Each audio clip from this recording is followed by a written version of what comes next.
Buenas tardes con todas y con todos. Sean bienvenidos a esta mesa temática en el marco del tercer encuentro por la cultura del presidente. Las mesas temáticas tienen el objetivo de constitucionalizar la justicia ordinaria a través de la presentación de casos relevantes. En este contexto, estamos aquí, vamos a trabajar la temática de familia, niñez, adolescencia y adolescentes infractores. Tenemos como panelistas al doctor Luis Adrián Rojas Calle, presidente de la Sala Especializada de la Familia, Niñez, Adolescencia y Adolescentes Infractores. Tenemos también a Paula Verdugo Ferrer, experta constitucional jurisdiccional de la Corte Constitucional, a Cindy Aguiar, directora del CIAL de la UTLA, y a la moderadora Dayan Alejandra Argüello, coordinadora jurídica de la Corte Nacional de Justicia. Proseguiré a presentar a la moderadora Dayan Alejandra Argüello. Dayan es coordinadora jurídica de la Sala Especializada Penal de la Corte Nacional de Justicia. Es doctora PhD en Derecho por la Universidad Internacional de Cataluña en Barcelona, máster en Criminología y Ejecución Penal por la Universidad Pompeu Fabra en Barcelona. Es especialista en Derecho Constitucional por la Universidad Andina Simón Bolívar sede Ecuador. Es abogada por la Universidad Internacional SEC. Es delegada de la Función Judicial en el Consejo Nacional para la Igualdad de la Movilidad Humana. Se ha desempeñado como asesora de despacho jurisdiccional de la Corte Constitucional. Trabajó como abogada en la Procuraduría Metropolitana en el municipio de Quito.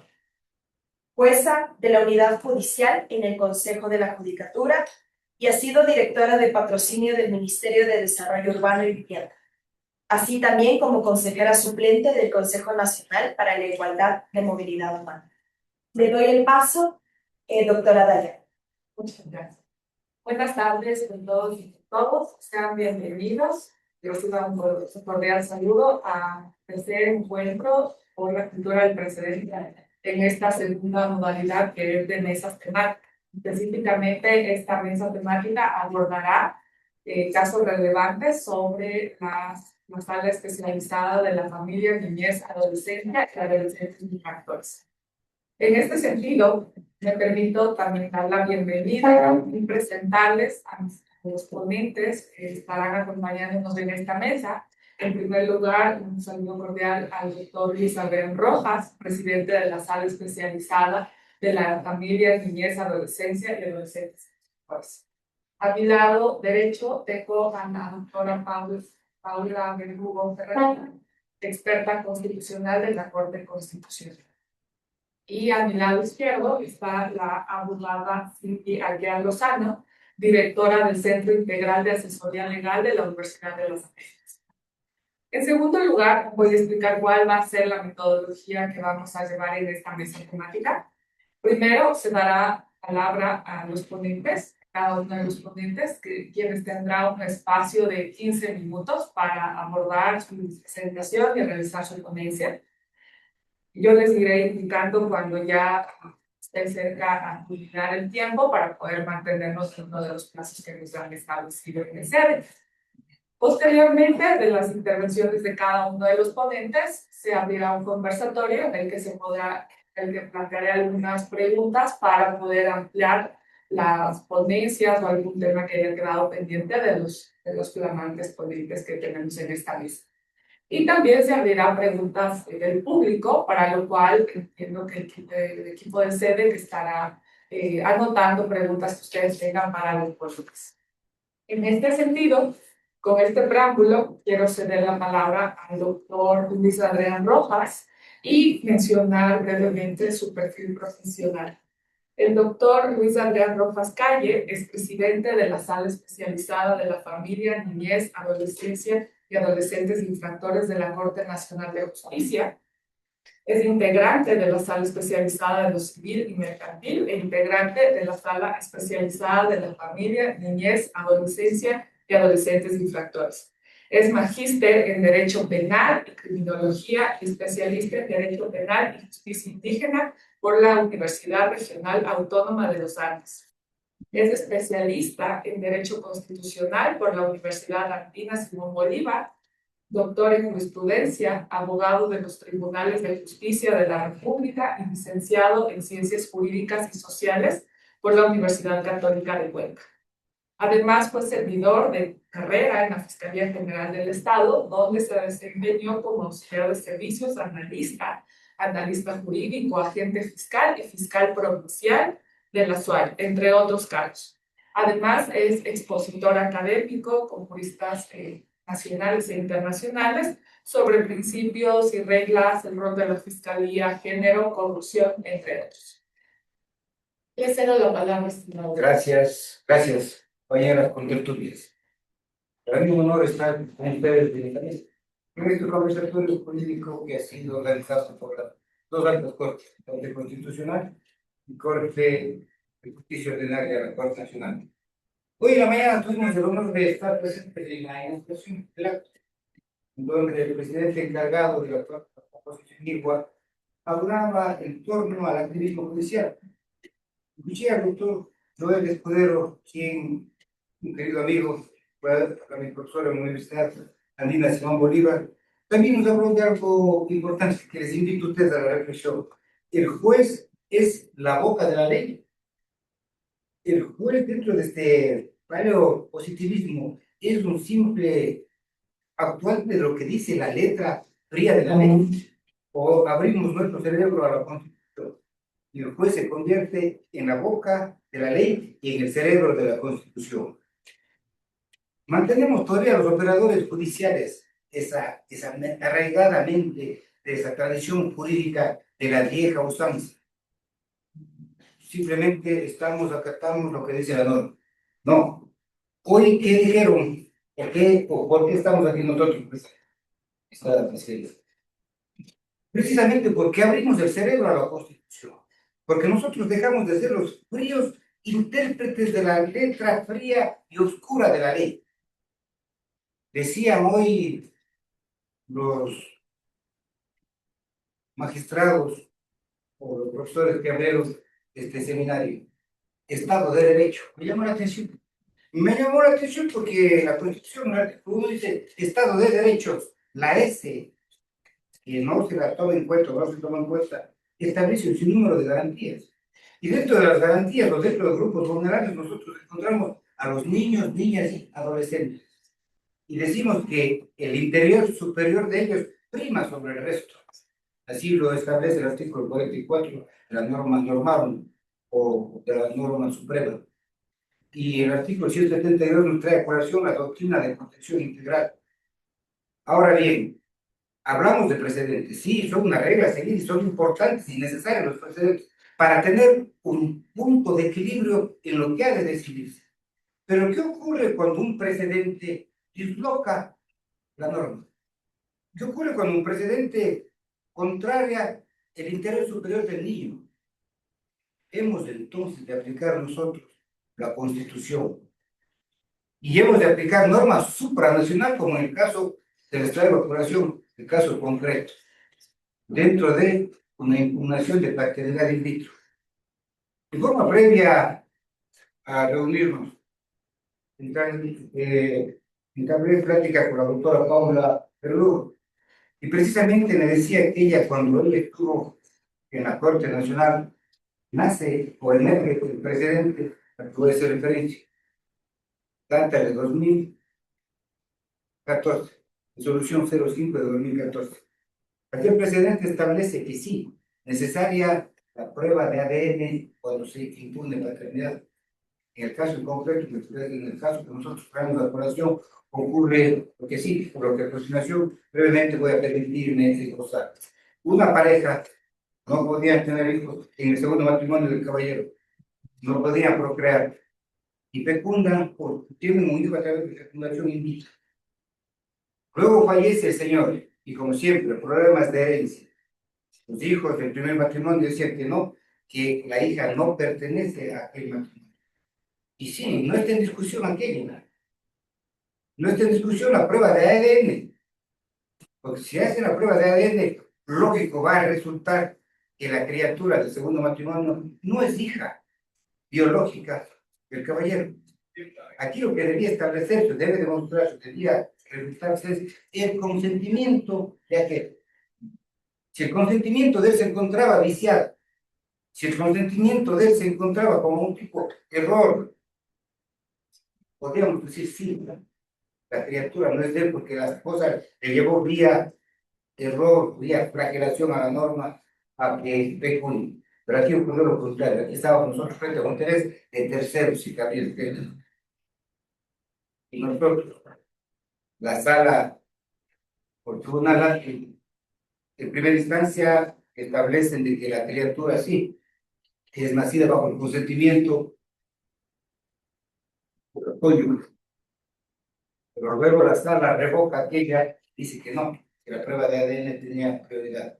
Nosotros aplicamos el principio de lógico justicia dentro del caso en concreto, que es lo que hicimos, casamos la sentencia.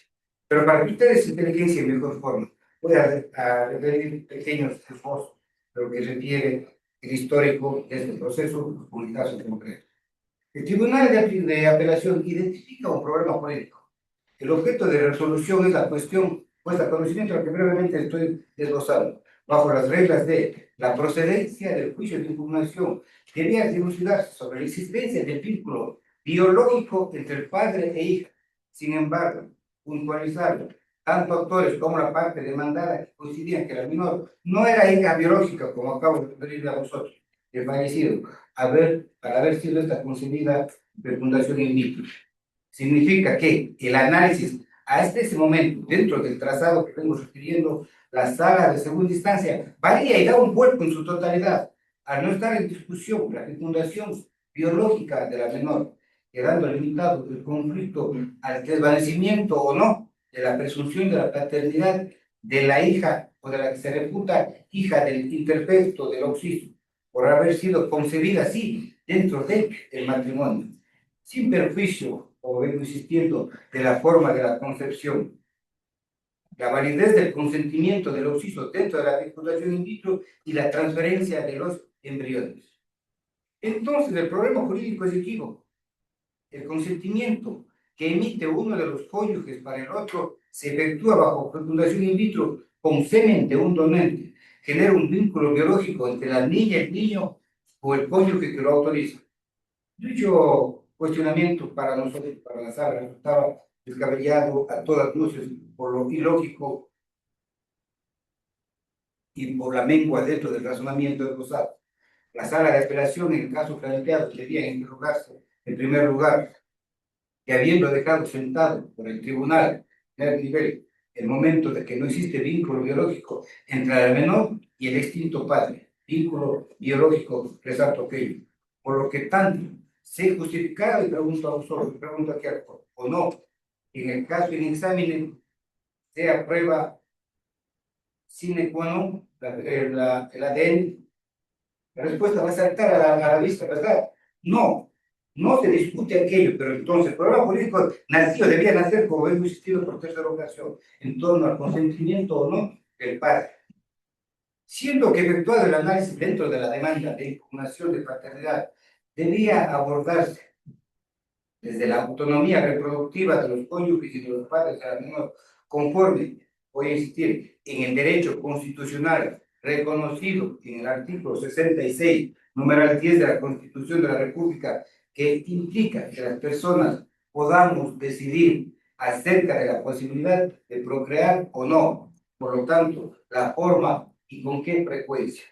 En estas circunstancias, la sala de la familia casa la sentencia, en mis manos se encuentra la sentencia, el fallo de segundo nivel, por cuanto esta incluía un criterio rector, el criterio que atañe a la argumentación fáctica suficiente, a resultar las razones que justificaban la decisión manifestando o siendo enteramente contradictoria, incluyendo esta motivación aparente por vicio de incoherencia lógica.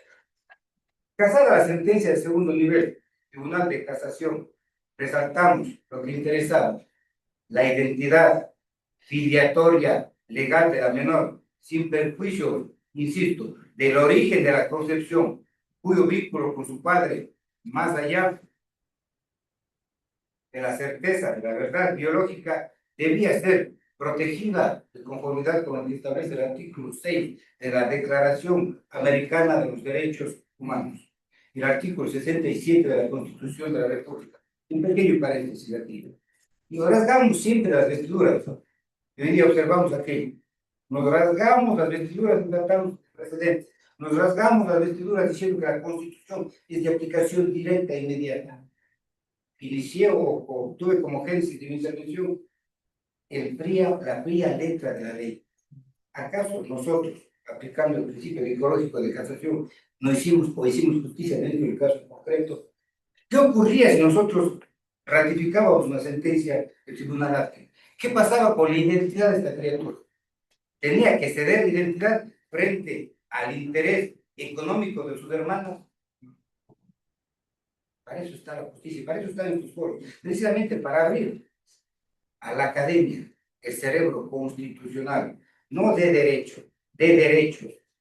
Lamento los hierros cometidos hoy, pero creo que es mi obligación plantearlos a este instante y decir lo que pienso, muy a pesar de que puede incomodarse a una u otra persona, pero estamos aquí nosotros, y voy a tomar las palabras quienes iniciaron.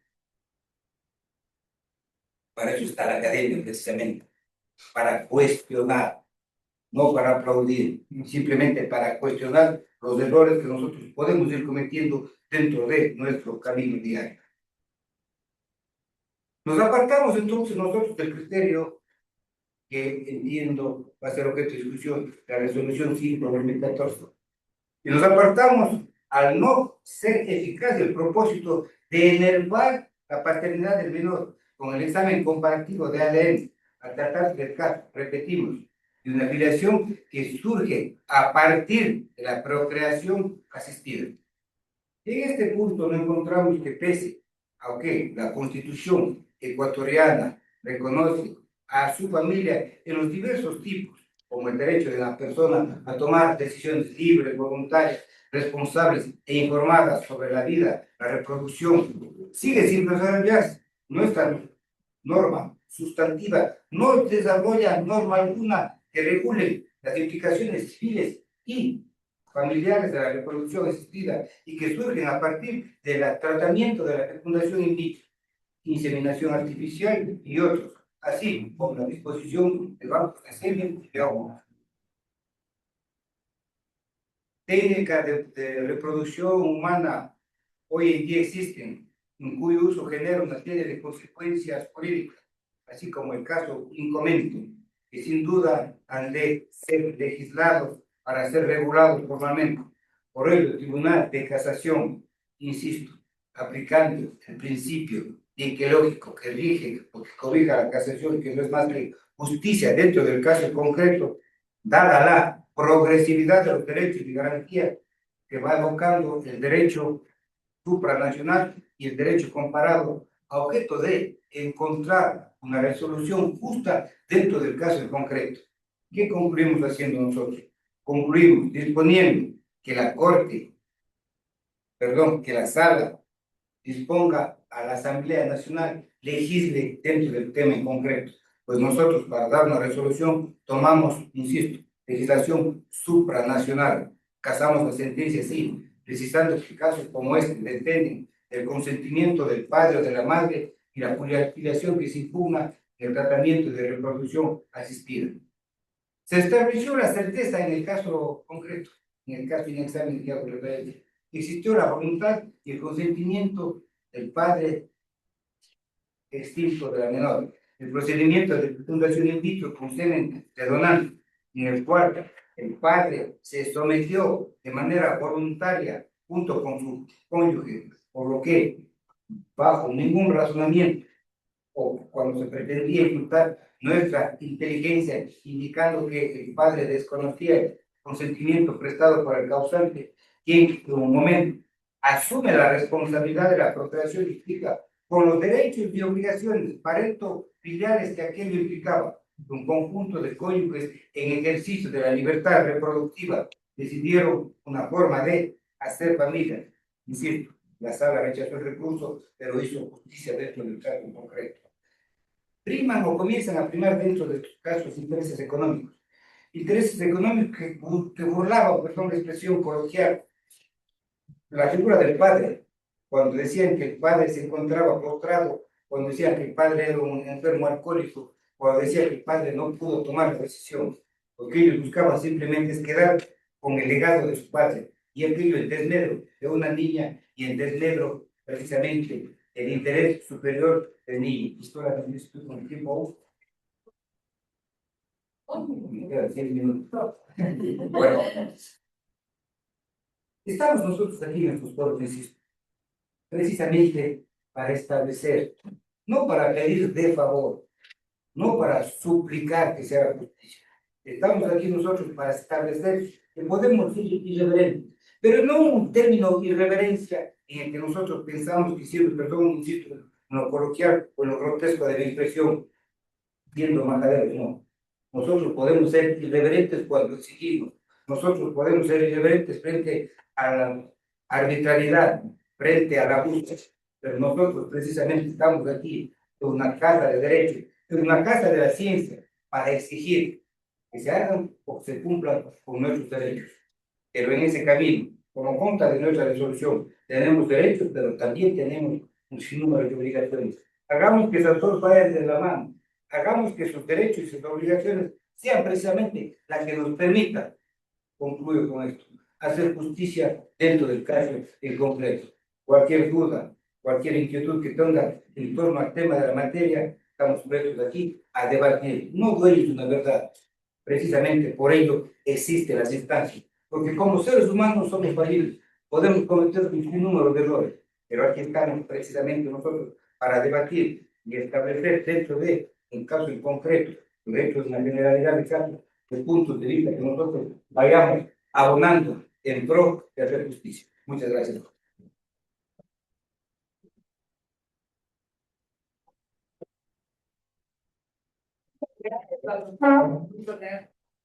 Quien en lo principal nos ha hablado sobre el derecho del interés superior al niño, sobre la doctrina de la protección integral y sobre un caso específico respecto a la impugnación de paternidad en casos de fecundación in vitro, en el que nos ha comentado sobre esta postura de alejarse de la resolución 5/2014 respecto a la necesidad de la prueba de ADN, y principalmente nos ha referido estos temas del consentimiento, del interés superior del niño y de alejarse del tema de intereses económicos que puedan tener las partes frente a estos casos en los que hay este tema de vinculación a la paternidad. Así también nos ha dejado, me quedo con las últimas palabras del doctor, en el que nos llama a la reflexión de cómo debe aplicarse, cómo debe garantizarse los derechos de los niños y cómo debe establecerse una postura cuando no se está de acuerdo con algún precedente. En este sentido, le doy la palabra a la doctora Paula Verdugo Ferretti, quien es experta constitucional jurisdiccional de la Corte Constitucional del Ecuador, es abogada por la Universidad de la SUAY, máster en Derecho Penal y Procesal Penal por la Universidad Carlos III de Madrid, España. Es especialista superior en Derecho Constitucional por la Universidad Andina Simón Bolívar, sede Ecuador. Se ha desempeñado como coordinadora jurídica de la Sala de la Familia, Niñez, Adolescencia y Adolescentes Infractores de la Corte Nacional de Justicia y ha realizado investigación en derechos humanos, interculturalidad y control de constitucionalidad. Entre sus publicaciones más destacadas se encuentran El proceso migratorio y sus alternativas desde la óptica de Harry Negri y Análisis de la posición del Estado frente al ejercicio de la interculturalidad.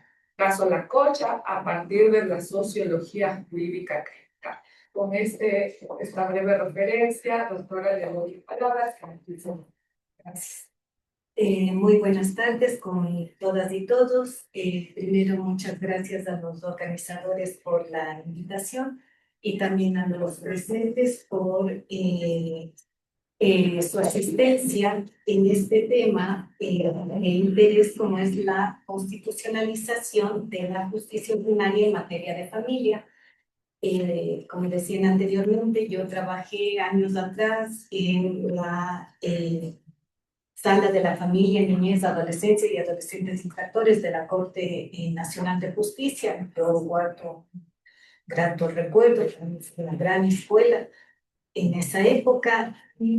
Creo que el derecho de familia es un derecho único porque en él convergen una dimensión civil, porque trata el libro primero y tercero del Código Civil, emerge un enfoque protector de derechos de niñez y adolescencia, del sistema de protección integral de niñez y adolescencia, y una dimensión penal especial porque regula el tema de la responsabilidad de los adolescentes en conflicto con la ley.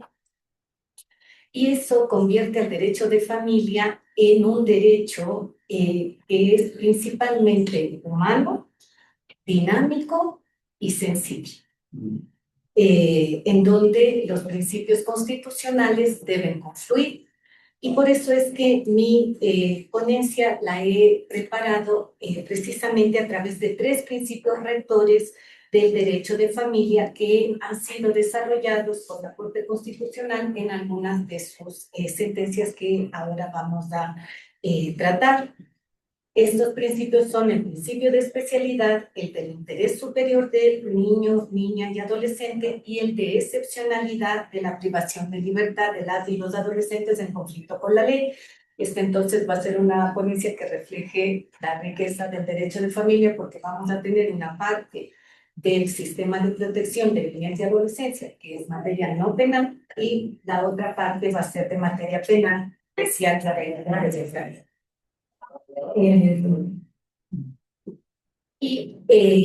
La primera o el primer principio que vamos a abordar, como les había mencionado, es el principio de especialidad.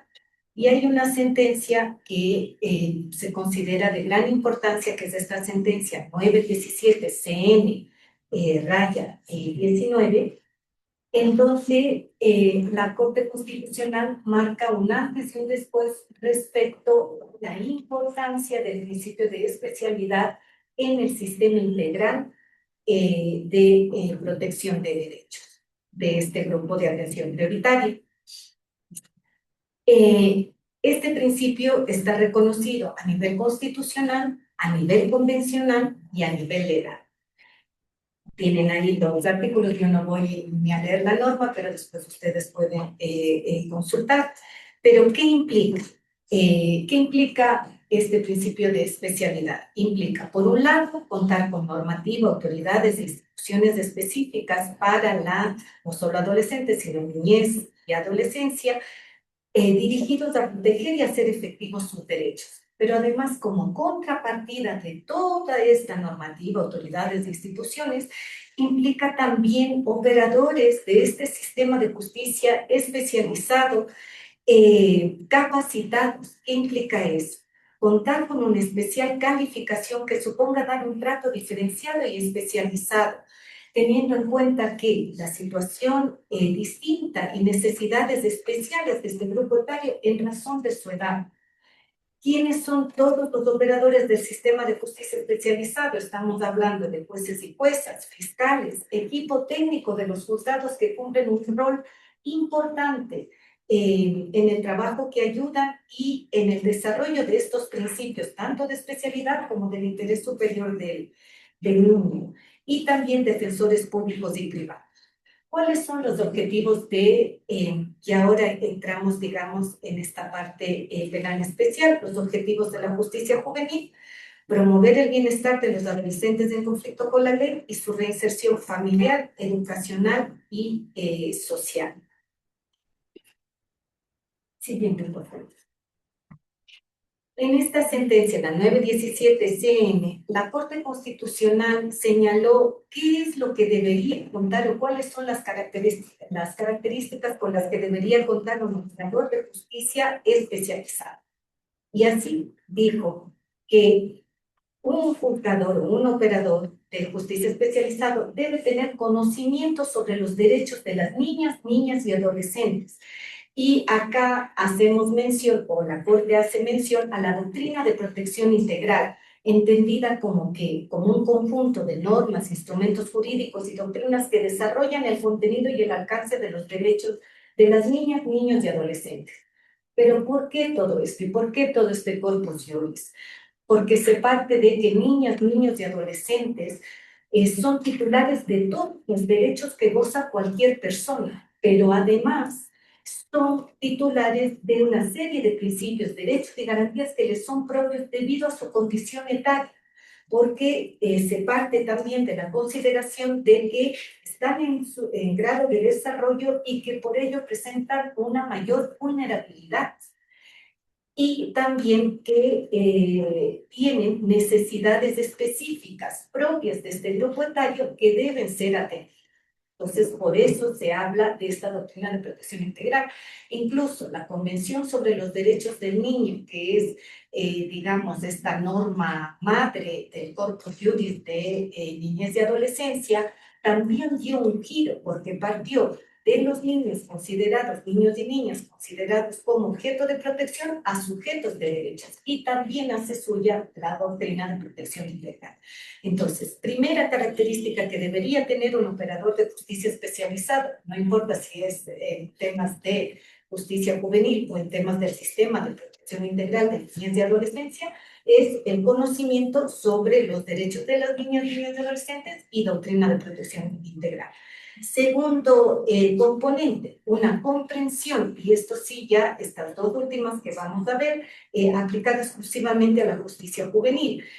Comprensión de la distinción entre la justicia de adolescentes infractores y otras formas de hacer justicia, en particular la justicia penal de adultos. ¿Qué dijo la Corte Constitucional?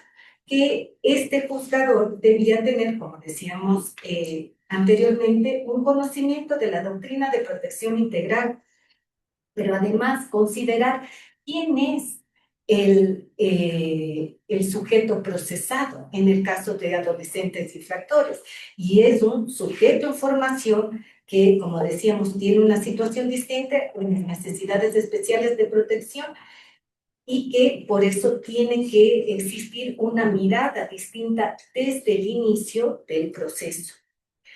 También, ¿qué implica? Implica que ese juzgador pueda adoptar formas de determinación anticipada y cualquier medida no privativa de libertad, porque ese va a ser, que lo vamos a ver después, otro de los principios rectores de la justicia juvenil de suma importancia. Y como tercer componente de qué implica un juzgador especializado, un compromiso con los fines del proceso de adolescentes infractores. Ya habíamos dicho que los medidos, los objetivos de la justicia juvenil no son el castigo, sino es el fomento del bienestar, es la reinserción social, la reeducación y la dando, digamos, este tratamiento diferenciado. Esto lo dijo la Corte Constitucional, pero también está en base a la normativa, al corpus juris propios. Esto está en los objetivos, tanto del artículo 40.1 de la Convención sobre los Derechos del Niño, en las reglas de Beijing y a nivel legal en el Código Orgánico de la Niñez y Adolescencia. ¿Qué sería entonces contrario a un compromiso con los fines del proceso penal especial? Tratar al adolescente en conflicto con la ley como adulto. Por desgracia, en varios casos que se ha podido examinar por parte de las autoridades judiciales de justicia ordinaria, este es, digamos, lo primero que hacen estas autoridades. resolver el caso desde una visión adultocentrista sin primar y sin aplicar los principios normativos de este grupo etario. ¿Qué sería también contrario al compromiso de los fines del proceso? Imponer medidas socioeducativas privativas de libertad, privilegiándolas por sobre las alternativas o con un mayor tiempo posible. Es verdad que a raíz del 2014, cuando entró en vigencia el Código Orgánico Integral Penal, reformó toda la parte de medidas socioeducativas. Antes de ese año existían realmente medidas socioeducativas de carácter flexible en donde daban al juzgador mayor maniobra para que puedan adoptar las medidas que se crean pertinentes. Ahora, a partir de penas privativas de libertad mayores de 10 años, el juzgador no tiene otra opción que imponer una medida privativa de libertad. ¿Qué quiero decir con esto? Que no se malinterprete que la justicia juvenil implica impunidad, implica que los adolescentes no se hagan cargo de sus propias conductas. Si bien el mismo CONA establece que los adolescentes son inimputables, ellos sí son responsables, pero esa responsabilidad implica una respuesta penal distinta. En la respuesta penal, entonces se impongan medidas socioeducativas que deben tener un carácter pedagógico y no un carácter sancionatorio.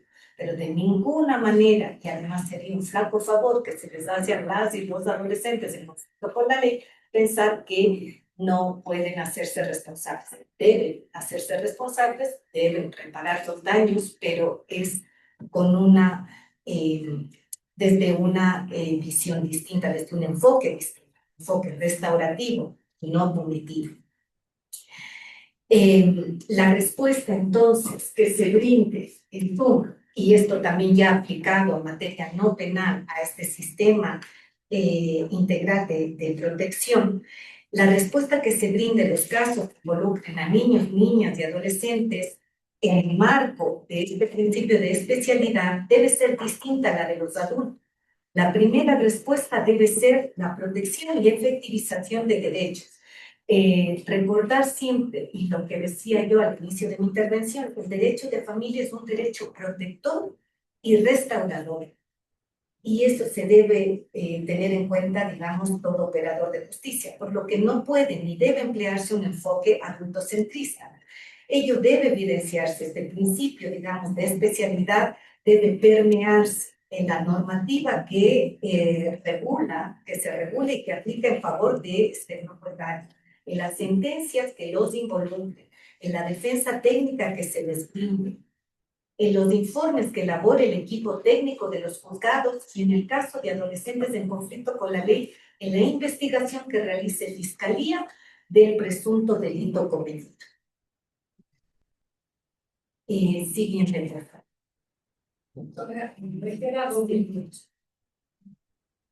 Ya, vamos a pasar. Habían estos dos principios, los vamos a pasar rápido y después en este otro tiempito que tenemos le desarrollamos. El principio del interés superior de niños, niñas y adolescentes. Vamos a ir directo a las sentencias y ahí vamos a pasemos a la siguiente, por favor. Ahí seleccioné, varias sentencias. Las dos primeras tienen que ver con acciones de restitución internacional de niños, niñas y adolescentes reguladas por el Convenio de la Haya sobre aspectos civiles de la sustracción internacional de menores. Eso también, digamos, es materia, además de que termina conduciendo la Sala de la Familia y de la Corte Nacional como última instancia de casación. ¿Qué dijo la Corte Constitucional respecto a esto? Primero, que el principio del interés superior del niño no puede ser un principio abstracto, ni puede ser aplicado de manera general, indistintamente en todos los casos, que debe ser siempre aterrizado al caso concreto con las particularidades de ese niño, niña y adolescente y siempre evaluando el impacto que va a tener cualquier medida a corto, mediano y largo plazo.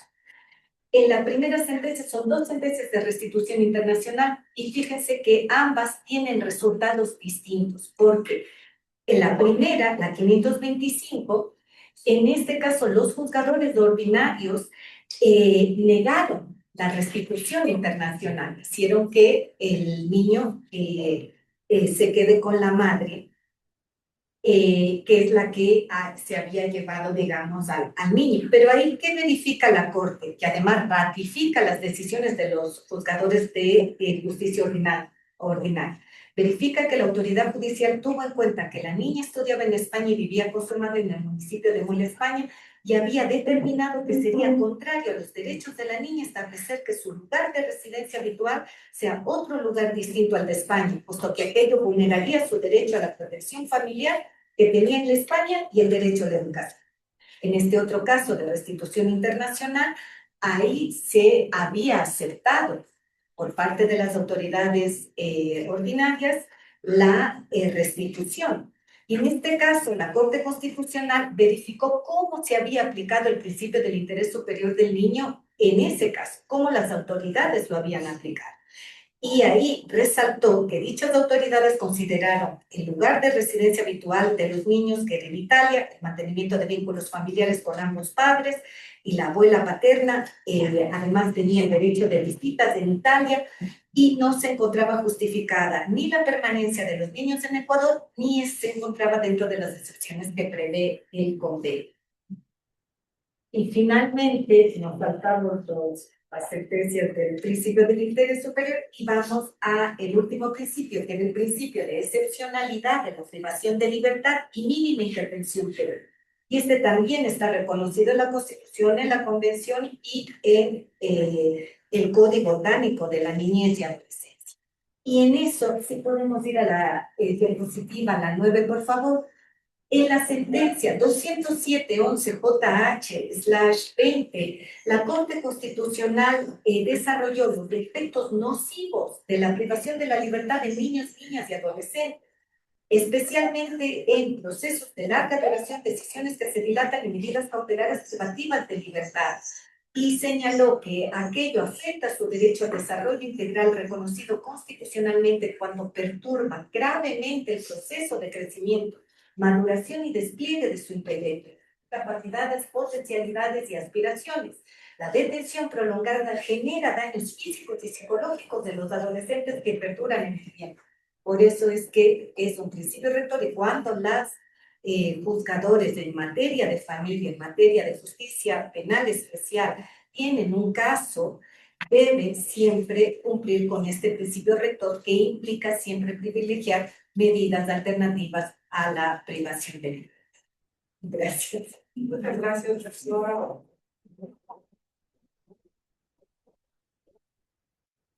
Muchas gracias a la doctora Paula Verdugo, que de lo principal nos ha hablado sobre el derecho de familia, nos ha hablado sobre el principio, sobre sentencias de corte de sentencias relevantes, nos ha hablado sobre el principio de especialidad, el principio del interés superior al niño, el principio de excepcionalidad a la privación de libertad y de intervención, mínima intervención.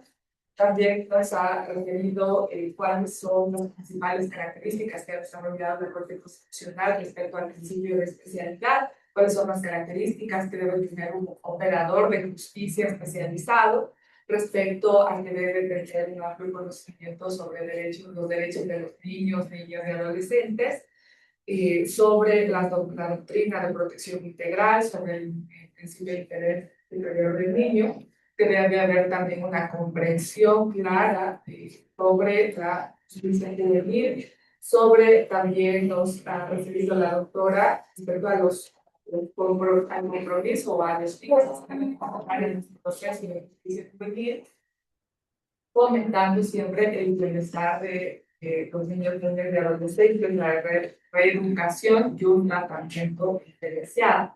Sí, también nos ha hablado sobre el principio del niño, y sobre los efectos nocivos en la privación de libertad de niños, niñas y adolescentes.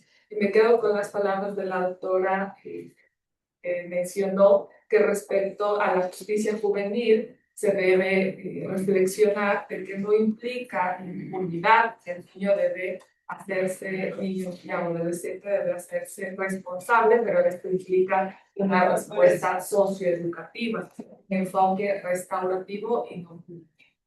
Y con esto damos la palabra a nuestra siguiente ponente, que es la doctora Cindy Gabriela Aguiar Lozano. Bienvenida, doctora. Y me voy a permitir leer una breve referencia de su perfil. La doctora Aguiar Lozano es directora del Centro Integral de Asistencia Legal y docente de la Facultad de Derecho de la Universidad de las Américas. Es abogada y mediadora calificada por la Universidad San Francisco de Quito, magíster en Ciencias Políticas por Flaxo, Ecuador. Es candidata a doctora en Ciencias Jurídicas por la Pontificia Universidad Católica de Argentina y cuenta con una formación internacional en instituciones, varias instituciones. Ha trabajado en la Secretaría Técnica de Discapacidades, en el Consejo de la Judicatura y ha impulsado proyectos de innovación social con enfoque en justicia, inclusión y derechos humanos. Así también ha dirigido clínicas jurídicas, consultorios legales y unidades de acceso a la justicia en instituciones públicas y privadas, supervisando varias causas y liderando equipos multidisciplinarios dedicados a la defensa de poblaciones vulnerables. Por favor, doctora, tiene 15 minutos. Muchas gracias. Gracias, bueno, buenas tardes con todos y con todas. Para mí es un honor compartir este espacio con las personas, con mis colegas, mis contertulios que me han servido en el uso de la palabra. Cuando nosotros hablamos de la importancia del precedente jurisprudencial en el derecho de familia, es importante tomar en consideración que quizá este es un área del derecho que muchas veces es menospreciada, ¿no? Se reduce a lo que la gente conoce más comúnmente. Sin embargo, no nos damos cuenta que desde el día en que nosotros nacemos hasta el día en que fallecemos es derecho de familia. Y quizá es una de las áreas donde más se transversaliza a otras áreas del derecho. Ya lo han mostrado aquí mis colegas. El doctor Rojas, cuando hacía su intervención y nos contaba sobre esta sentencia tan importante, nos trae a la reflexión varios dilemas éticos que en la actualidad son importantes ya ponerlos sobre la mesa, porque la ley no tiene una respuesta a eso. El doctor nos contó cuál era el problema jurídico, cómo lo resolvieron de manera afortunada.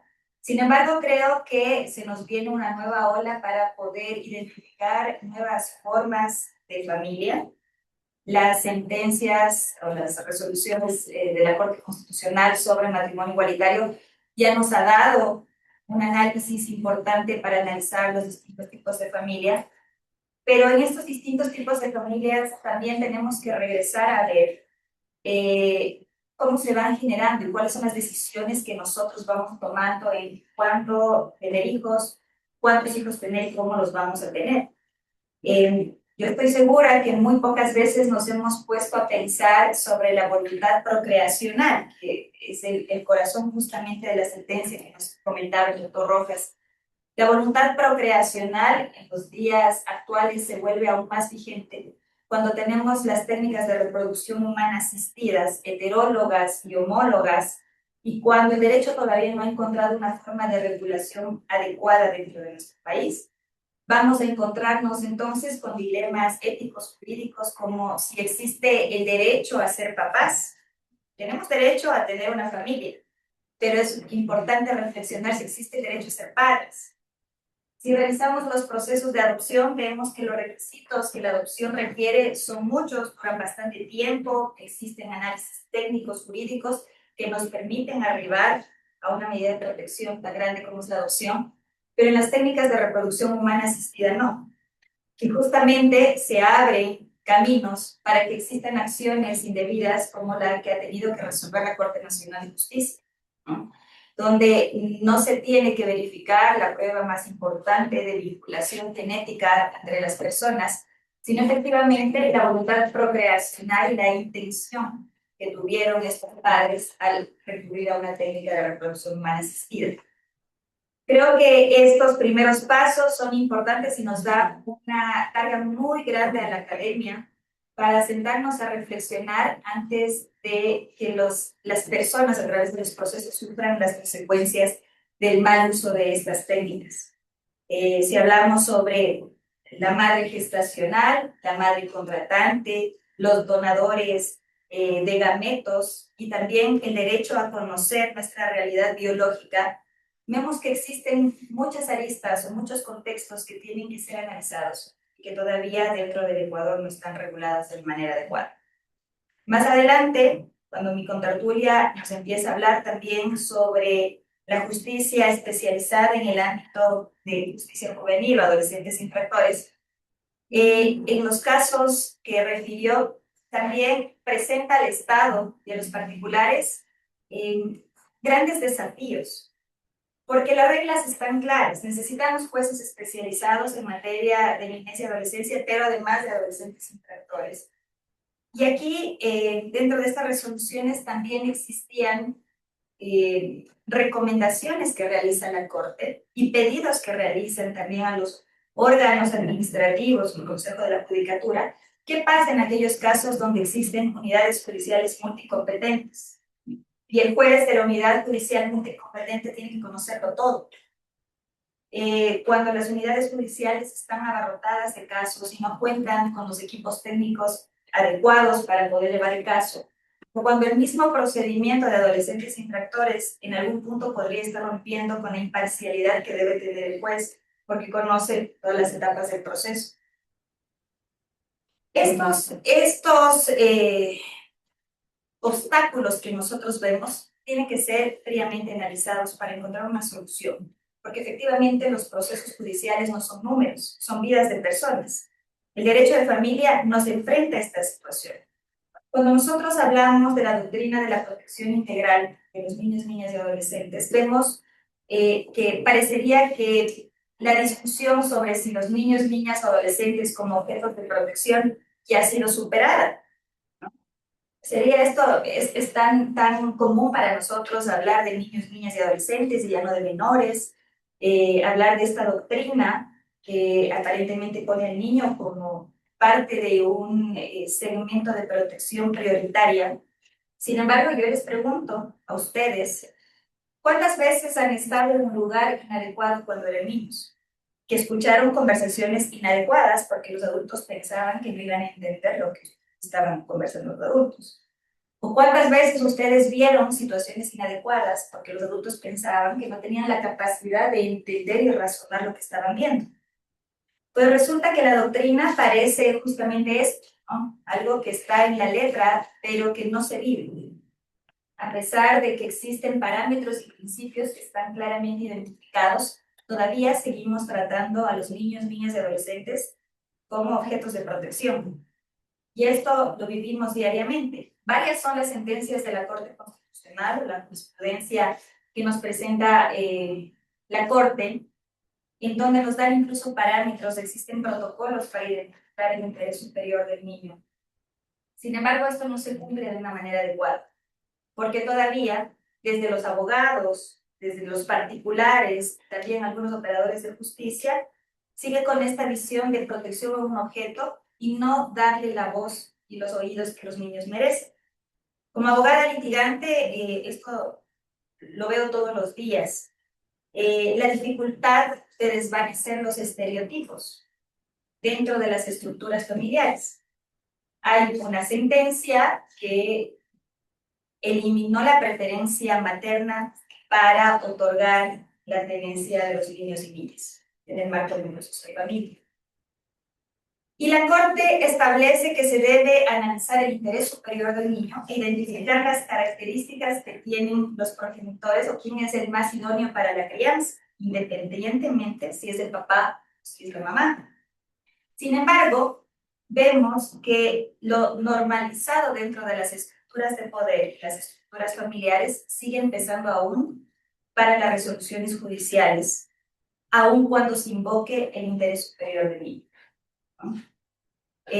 Recuerdo un caso que lo trabajamos aquí dentro de la universidad, en donde un niño de 4 años se encontraba en medio de una disputa entre papá y mamá. Papá quería ostentar la tenencia del hijo porque consideraba que la madre no estaba siendo responsable dentro de la crianza, y la mamá, ella asumió la tenencia en el momento que abandona el hogar. La señora decidió estar con una pareja diferente a su cónyuge. Cuando fue descubierta, cogió al hijo y salió de la casa, porque la madre es quien tiene que estar con el hijo según las reglas sociales que nosotros tenemos. Iniciamos el proceso judicial. Este es un caso en donde el padre paga una pensión alimenticia de $3,000.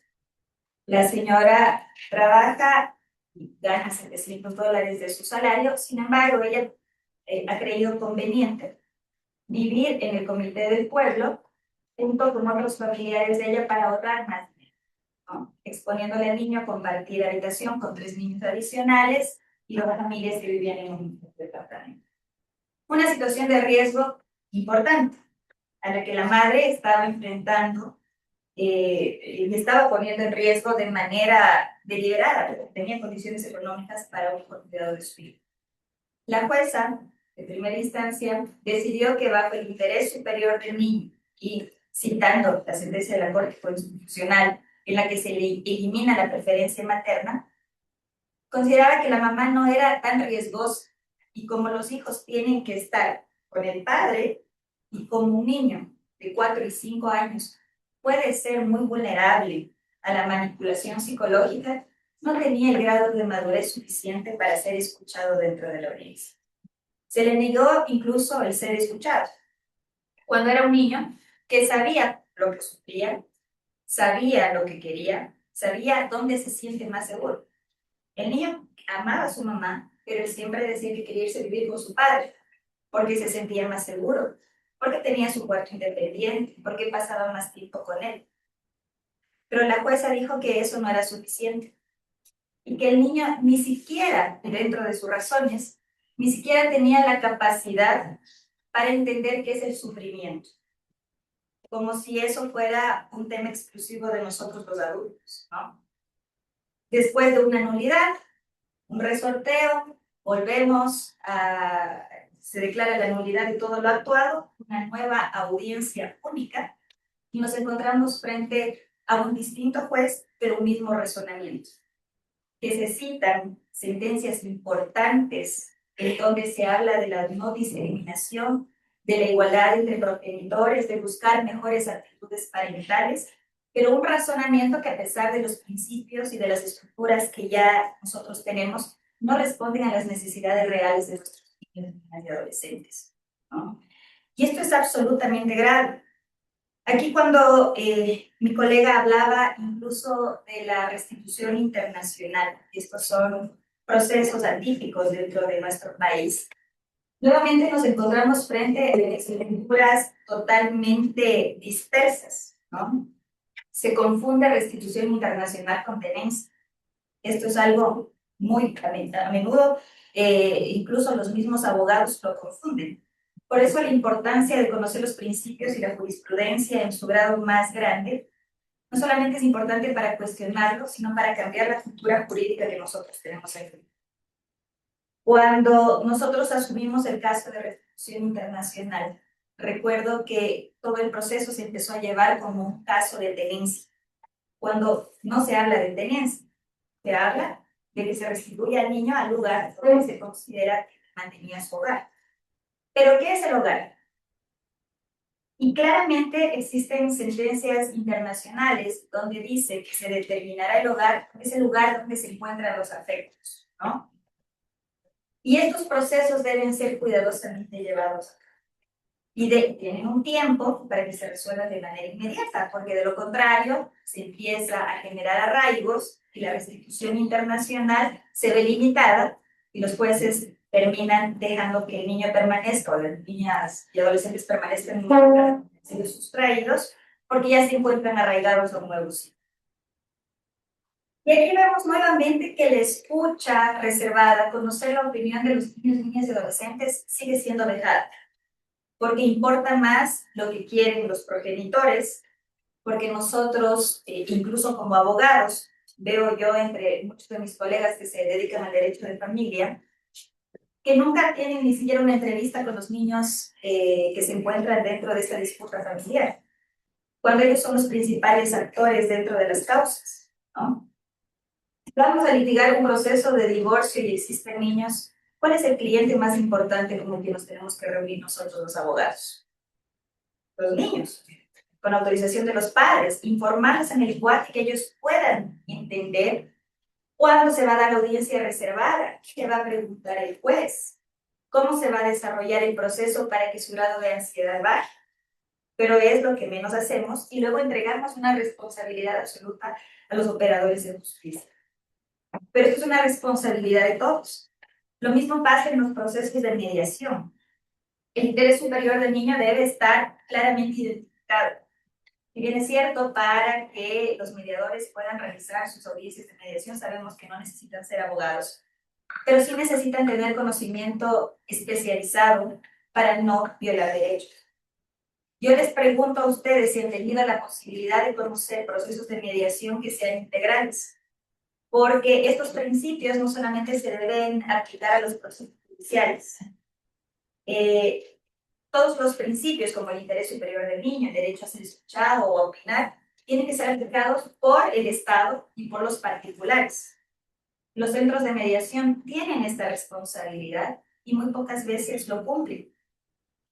Encontramos mediadores que hacen todo tipo de mediación, pero cuando están resolviendo un acuerdo entre los progenitores sobre tenencia o visita, nunca se preocupan de conocer cuál es el interés de los niños. Y esta escucha debe ser tomada con mucha responsabilidad, y para eso también están los equipos técnicos. En muchas ocasiones los padres dicen, bueno, yo sé que mi hijo quiere venir a vivir conmigo y eso es prueba suficiente. Es una prueba adicional del conjunto de pruebas que nosotros tenemos que presentar, pero que tiene que ser llevada con responsabilidad. En un proceso que nosotros tuvimos de curaduría para segundas nupcias, como ustedes conocerán, este fue un proceso corto, un proceso voluntario, donde se posesiona un curador para la protección patrimonial del niño, niña o adolescente, cuyo progenitor que ostenta la tenencia, protección y cuidado va a contraer nuevas nupcias. Se hace un procedimiento voluntario, se posesiona ante el juez, se firma un acta, no hay mayor trámite dentro de ese proceso, pero la Corte Nacional de Justicia sacó una resolución en la que dice que es obligatorio que siempre los niños, niñas y adolescentes sean escuchados de manera directa, o en los casos que no se pueda a través de terceros, sean parientes o personas cercanas, para que se pronuncien sobre la idoneidad del curador. En este proceso, y con eso termino, porque era importante escuchar al niño, porque a pesar de que en este proceso el niño se iba a pronunciar sobre la idoneidad del curador, estaba tan informado del grado de seguridad que iba a tener en la audiencia reservada con el juez. Se le informó, se le explicó que era un momento en donde él tenía que decir la verdad. En la audiencia reservada, él no solo se pronunció sobre su curador, él le dijo a la jueza dentro de esa audiencia reservada que él había sido abusado sexualmente por la nueva pareja de su mamá. Y esa audiencia, que tenía un fin totalmente distinto, le dio la posibilidad a esa jueza que en ese momento el hombre que le había acompañado al niño sea investigado por un proceso de abuso sexual, ¿no? Por eso es importante darle voz a los niños y respetar los principios que ya existen y que de una manera muy adecuada también lo recogen los precedentes jurisprudenciales. Muchas gracias, doctora Aguiar. Quien nos habla,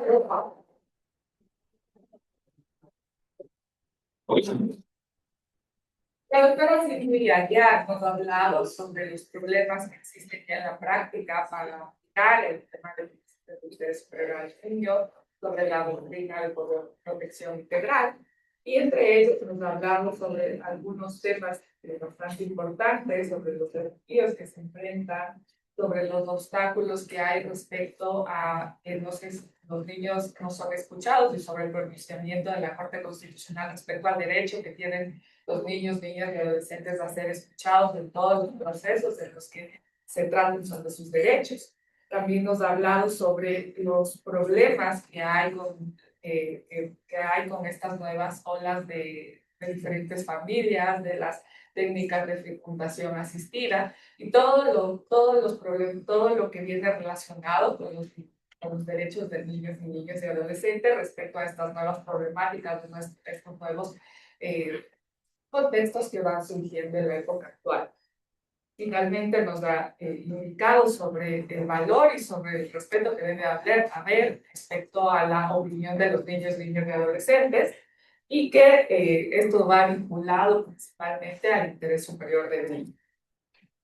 Con esto quiero dar paso, bueno, primero agradecer a los tres ponentes por sus magníficas presentaciones y ponencias y quiero dar paso, casi ya no tenemos mucho tiempo, a una pregunta para los tres, que cada uno tenga un tiempo de 2 minutos máximo para poder referirnos e indicarnos después de haber podido escucharles y conversado sobre el tema. ¿Cuáles serían los principales retos a los que ustedes consideran que hay respecto a la materia de familia, niñez y adolescencia y cómo se podría mejorar estos obstáculos y estos problemas? Le doy la palabra al doctor Rojas. Gracias. Por favor. Quiero felicitar tu ponencia, me llamó mucho la atención y no sé si podemos robar un poco más de tiempo. No mucho un poco, de verdad. Sobre todo por dos ejemplos puntuales, no sé si podemos robar más. Yo creo que por el tiempo que nos dieron las normas son 2 minutos cada uno. Bueno, luego, Muchas gracias. me llamó mucho la atención por el corazón por temas que había vivido yo en forma previa a lo que usted dice. La respuesta es sencilla. Tener conciencia de los derechos del niño, niña y adolescente y que se legisle en pro de ellos.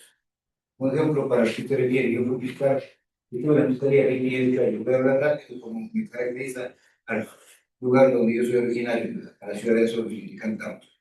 A lo que usted refiere, el caso de femicidio, quiero que pongan su mente ahí. Un caso de femicidio en el campo, si ubicamos un campo donde hay una choza, una casa, una vaca y etc. El padre había de privar la vida a la madre, femicidio. Luego de vivir en zozobra de lesiones, atropellos, insultos, violencia física, violencia psicológica y la violencia física que terminó privándoles de la vida. La escena.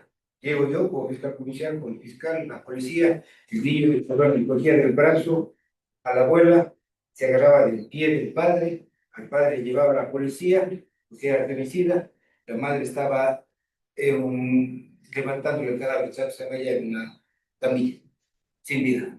Ese niño tuvo derechos. ¿Qué pasó con ese niño? El interés superior de ese niño, ¿dónde está? Han pasado ya 8 años. No sé qué haya pasado, qué haya ocurrido con ese niño. Nos llama la conciencia, me llamó la conciencia mucho lo que usted dijo. Ese niño fue escuchado. La abuela, para cerrar el ejemplo, la abuela tenía 93 años. Ese niño iba directo a la orfandad. Entiendo que es una explosión. ¿Qué tipo? Doctrina de protección integral, gama de derechos. Ese lado de la historia.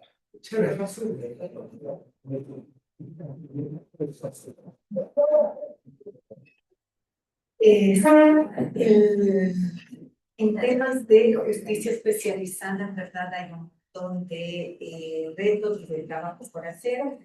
Efectivamente, hay un problema por la falta de operadores y en general de operadores de justicia especializados, tanto en niñez y adolescencia, peor aún en el tema de adolescentes en conflicto con la ley.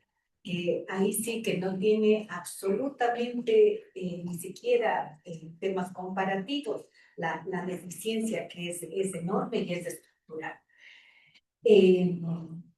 Ahora, sí, súper brevemente, en esta 917 CN sí quería aclarar que no solo se desarrolló el principio de especialidad, sino también el principio de imparcialidad. Y la Corte Constitucional sí tuvo en cuenta que antes un mismo juzgador de adolescentes infractores conocía el proceso completo, y eso sí vulneraba el principio de imparcialidad. Por eso decía, al menos se debe garantizar dos juzgadores, uno que conozca la etapa intermedia y el otro que conozca la etapa de justicia. Y por eso es que después desarrolla todo este principio de especialidad.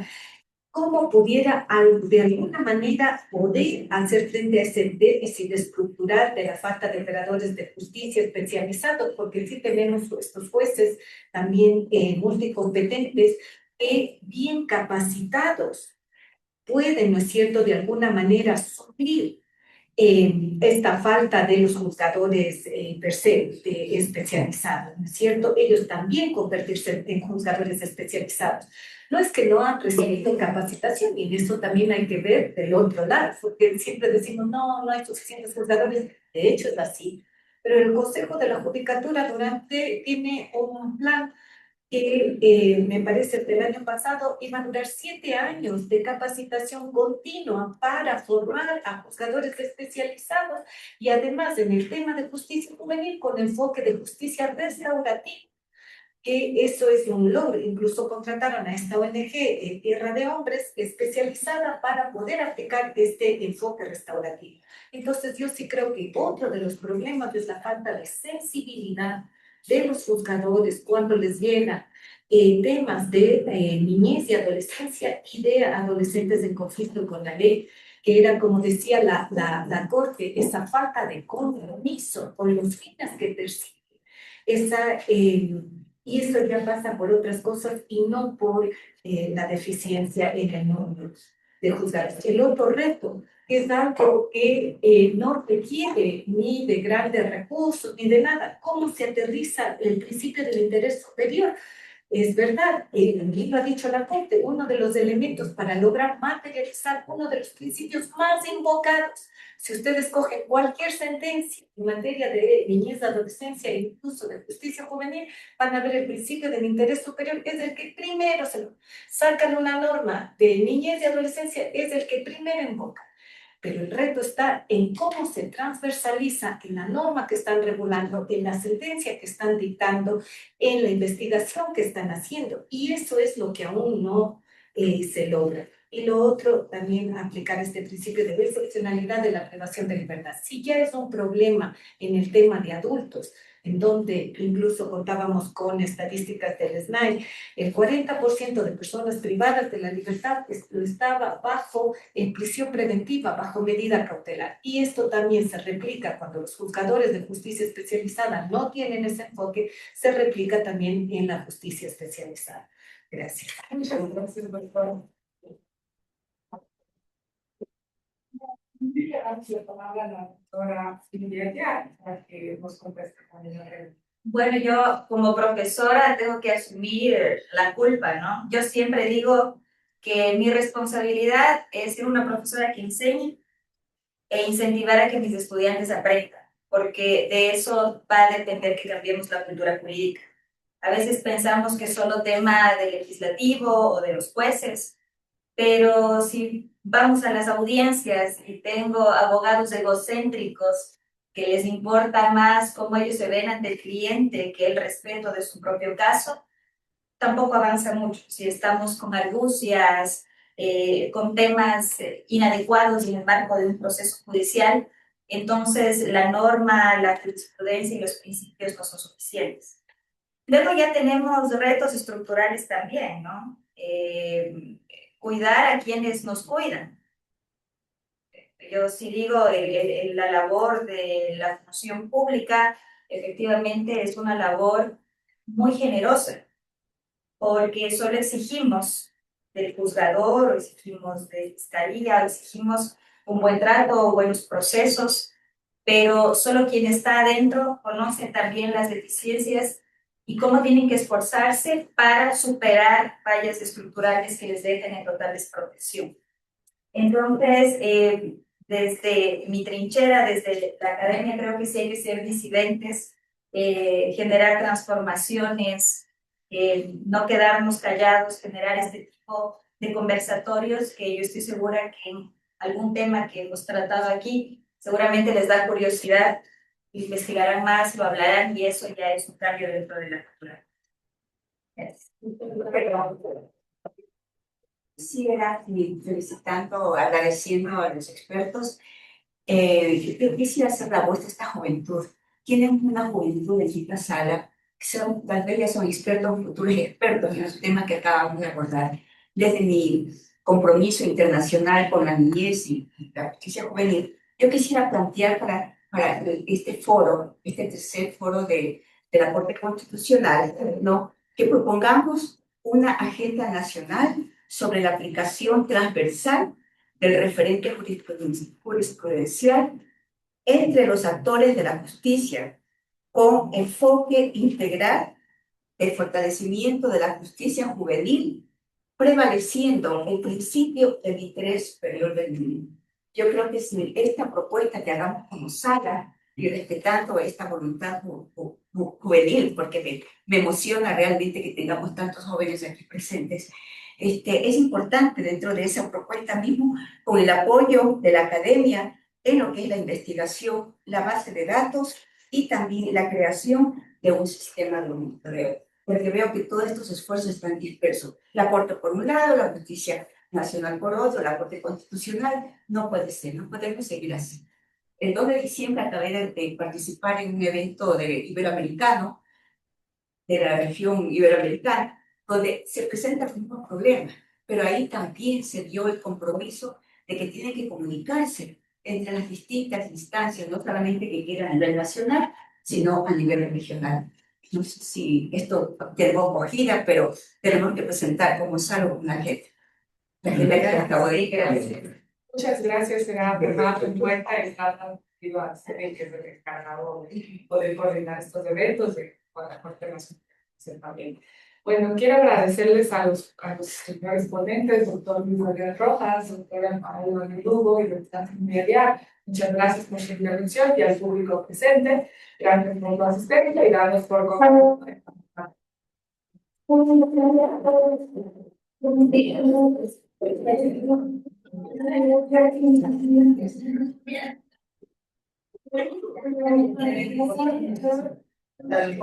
Muchas gracias.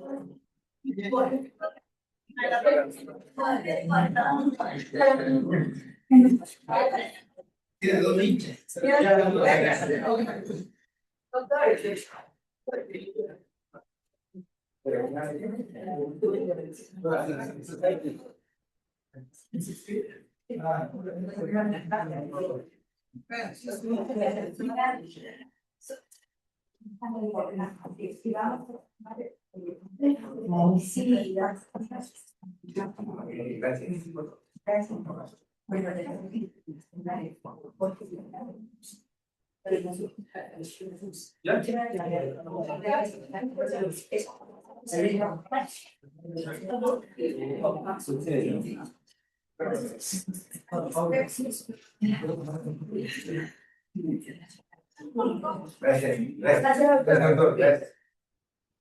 Claro.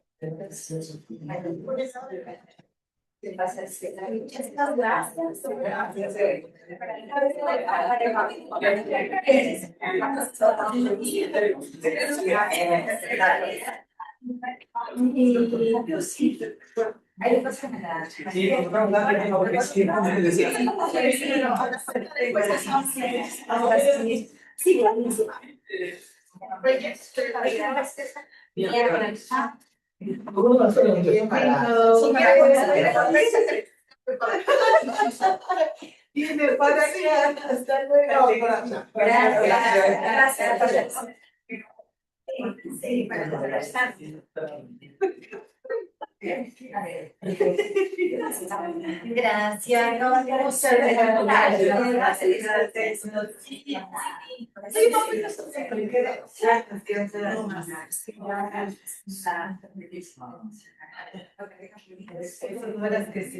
Escribo una frase por la agenda en la comunidad de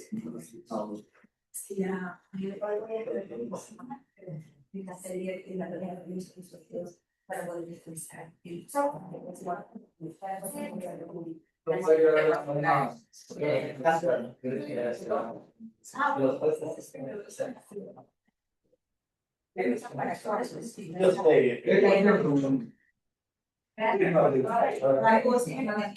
Gracias, chao. Gracias.